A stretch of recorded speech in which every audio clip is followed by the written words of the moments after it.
నంబాల మృతిపై ఎమ్మెల్సీ కోదండరాం కీలక వ్యాఖ్యలు చేశారు. నంబాలను ఎక్కడి నుంచో తీసుకొచ్చి చంపారనే అనుమానం వ్యక్తం అవుతుంది అన్నారు. గతంలో ఇలాంటి ఘటనలు జరిగాయన్నారు. నంబాల కేశవరావు ఎన్కౌంటర్పై సిట్టింగ్ హైకోర్టు జడ్జితో విచారణ జరిపి వాస్తవాలు తేల్చాలి అన్నారు.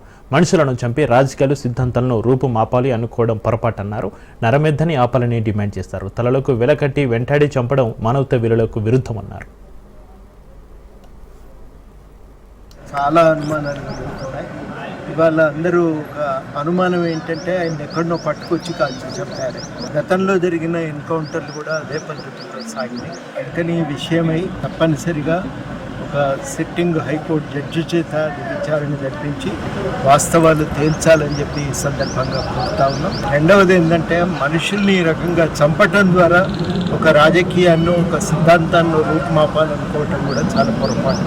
ఆ రాజకీయాలతో మనం అందరం అంగీకరించాలని లేదు, నాకు కూడా ఏకాభిప్రాయం ఉండాలని ఏం లేదు.